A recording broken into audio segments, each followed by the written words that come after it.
সনাতন ভট্টাচার্যের পরীর মতো দেখতে মেয়ে ফুলেশ্বরী পুকুরধারে তেঁতুল গাছে গলায় দড়ি দিয়ে মরেছে। নিস্তরঙ্গ জীবনে অভ্যস্ত ফুলকেতু গ্রামের মানুষেরা ধন্দে পড়ে গেছে। তারা বুঝতে পারছে না কোথায় আগে যাওয়া উচিত। মরা ফুলেশ্বরী আর তার বারবার ফিট হয়ে পড়া মাকে দেখতে গিয়ে ওদিকে আরেক সার্কাস মিস হয়ে যাচ্ছে গ্রামবাসীর।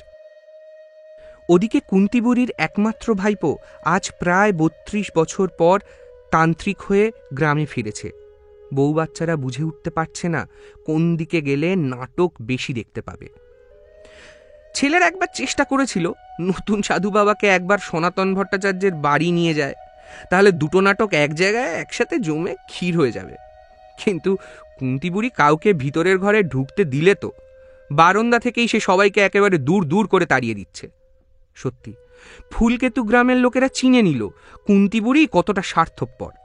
বেশিক্ষণ এই স্বার্থপরতা খালি চোখে দেখতে না পেরে জাহানারা বিবির বড় মেয়েটা মর্জিনা তো কুন্তিবুড়িকে মুখের ওপর ক্যাটক্যাট করে ছোট মুখে দুটো বড় কথা শুনিয়েই দিল।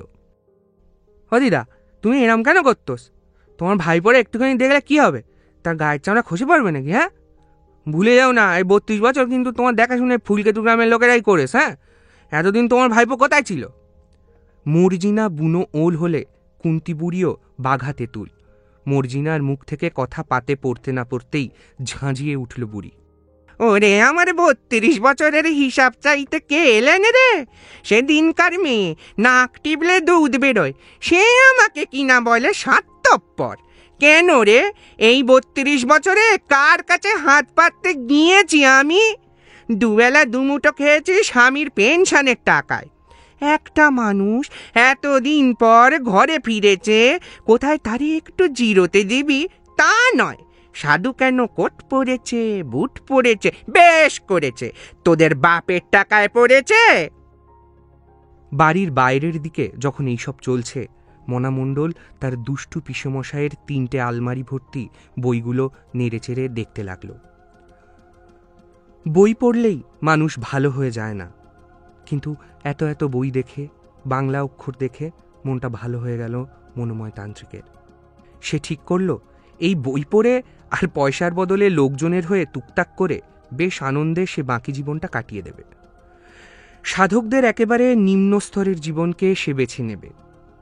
তার মতো ২ পয়সার মানুষের থেকে মনামণ্ডল আর বেশি কিছু আশাও করে না। হঠাৎ বাড়ির বাইরের দিকের চেঁচামেচিটা ধীরে ধীরে দূরে চলে গেল। কুন্তিবুড়ি বাইরের গেটে তালা দিয়ে রান্নাঘরে ঢুকল। সে সব লোকেদের ভাগিয়ে দিয়েছে। মানুষজন খবর পেয়েছে পুলিশ এসে গেছে মুন্সেফপাড়ার পুকুর ধারে। তারা এবার গাছ থেকে লাশ নামাবে। তার আগেই ঝুলন্ত অবস্থায় নগ্ন ফুলেশ্বরীকে ২ চোখ ভরে দেখে নিতে হবে তাদের। কিভাবে তার সম্পূর্ণ জীবটা বাম দিকে বেরিয়ে আছে, কিভাবে চোখের মণিগুলো ঠেলে বেরিয়ে আসছে, কিভাবে তার পা, হাত আর স্তন মাটির দিকে ঝুলে আছে। মনে রেখে দিতে হবে আজীবন। তারপর শেষ বয়সে ছোট্ট ছোট্ট নাতি নাতনিরা যখন আর ডিমের ঝোল দিয়ে মাখা ভাত খেতে চাইবে না, তখন তাদের ভুলিয়ে ভালিয়ে খাওয়ানোর জন্য ফুলেশ্বরীর এই মরে যাওয়ার গল্পটা তারা বলতে থাকবে সারা দুপুর জুড়ে। নাতি নাতনিরা চোখ বড় বড় করে সেই গল্প শুনতে শুনতে ঠান্ডা হয়ে যাওয়া ভাতের দলা গিলতে থাকবে। আর তার থেকেও আরও বড় বড় চোখ করে এই দাদু দিদারা বানিয়ে বানিয়ে বলবে গলায় দড়ি হিসাবে কেন ফুলেশ্বরী ভট্টাচার্য তার মায়ের গোলাপি রঙের বিয়ের বেনারসিটা বেছে নিয়েছিল। ফুলেশ্বরীর মা গলা ফাটিয়ে বুক চাপড়ে কাঁদছে যখন ফুলেশ্বরীর গমরঙা হলুদ দেহটাকে সেই গোলাপি বেনারসিতে মুড়ে পুলিশের গাড়িতে পোস্টমর্টমের জন্য তোলা হচ্ছে। তখন পাড়ার বউরা দেখল ফুলকেতু গ্রামের হেডমাস্টার সনাতন ভট্টাচার্য নির্বিকার চিত্তে তার কমলা রঙের পাঞ্জাবির পকেট থেকে বিড়ি বার করে ধরাচ্ছে। যেন তার মাথা থেকে একটা বড় বোঝা নামল। ভিড়ের মধ্যে একজনের মনটা ডুকরে কেঁদে উঠতে চাইছে শুধু। তার বাম কাঁধের নিচে কালো জরুলের ৪-৫টা আবার খুব চুলকাচ্ছে। দুপুরে মাটিতে তার নিজের হাতে বোনা আসন পেতে কুন্তিবুড়ি মনামণ্ডলকে খেতে বসিয়েছে। এই আসনে বসেই মনামণ্ডলের দুষ্টু পিসেমশাই দুবেলা ভাত খেত। গরম গরম ধোঁয়া ওঠা সাদা রঙের জুঁই ফুলের মতো ভাত। এক বিরাট কাঁসার থালায় সাদা ভাতের পাতে ঘি, দুধ এবং 5 মিশালি সবজি দিয়ে শুক্তো, ছানার ডালনা আর তেঁতুলের টক। সামান্যই আয়োজন। ফুলেশ্বরী যে গাছে ঝুলে মরেছে সেই গাছেরই তেঁতুল দিয়ে তৈরি টক। তেঁতুল অবশ্য গেল বর্ষার আগে কুন্তিবুড়ি 13 বছরের পাগলা নীলকমলকে দিয়ে নিজে দাঁড়িয়ে থেকে পাড়িয়েছিল তেঁতুলের আচার বানাবে বলে। মাঝরাত্রিরে ঘুম ভাঙলে মুখটা এই বয়সে কিছু চটপটা খেতে চায় আজকাল। আজ থেকে প্রায় বছর 8 আগে ফুলকেতু গ্রামের লোকজন একদিন সকালে ঘুম ভেঙে দেখল গ্রামের কালী মন্দিরের সামনে একটা মরা বছর 25-এর মেয়েকে জড়িয়ে ধরে একটা 5 বছরের শিশু ঘুমিয়ে আছে। শিশুটার গায়ে নীল রঙের জামা, তাতে ছোট ছোট সাদা রঙের পদ্ম আঁকা। বাচ্চাটার মাথাখানা শরীরের তুলনায় বেশ বড়। সারাক্ষণ মুখ দিয়ে লালা পড়ছে। যা কিছুই জিজ্ঞেস করা হয় শুধু চুপচাপ ফ্যাল করে চেয়ে থাকে সে। সেখান থেকেই সে রয়ে গেছে এই ফুলকেতু গ্রামে। রাতে মন্দিরে ঘুমায়। ওর জামা প্যান্ট ছোট হয়ে গেলে, ছিঁড়ে গেলে নীলকমলকে পরতে দেয় সবাই। সেসব নীলকমল মন্দিরের পিছনের একটা ভাঙা আলমারিতে রেখে দেয়। সারাদিন ওর বেগার খাটে, আর তার বদলে দুবেলা খাওয়ার জুটে যায় তার। কথা এখনো স্পষ্ট করে বলতে পারে না, তবে বুঝতে পারে সব। খুব প্রয়োজনে কতগুলো এলোমেলো শব্দ বলে খালি। কেউ জানে না সে কোথা থেকে এলো, তার মা কি করে মরল। তবে যবে থেকে ফুলকেতু গ্রামে হলুদ গোলাপওয়ালা খুনির আবির্ভাব হয়েছে, নীলকমলও কেমন জানি বদলে বদলে গেছে। কেউ লক্ষ্য করেনি সে আজকাল সব সময় গুম মেরে থাকে। আগে গ্রামের বাচ্চাদের সাথে খেলা করত, আম চুরি করত, কলার ভেলা নিয়ে মুন্সেফপাড়ার পুকুরে সাঁতার কাটত। কিন্তু আজকাল সে সারাদিন থানার পিছনের জঙ্গলের দিকে অপলক রাগী মুখে চেয়ে থাকে। আর কিছু জিজ্ঞেস করলে বলে,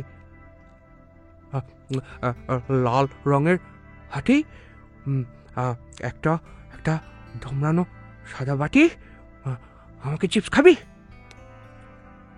তার কথায় কেউ কোনো উত্তর দেয় না। তেঁতুলের টক একটা ছোট্ট নীল চিনেমাটির কাপে করে এগিয়ে দিতে দিতে যখন কুন্তিবুড়ি নীলকমলের কথা তুলল, মনাতান্ত্রিক তাকে বাধা দিয়ে বলল, নীলকমলকে তোমরা পাগল কেন বলো পিসি?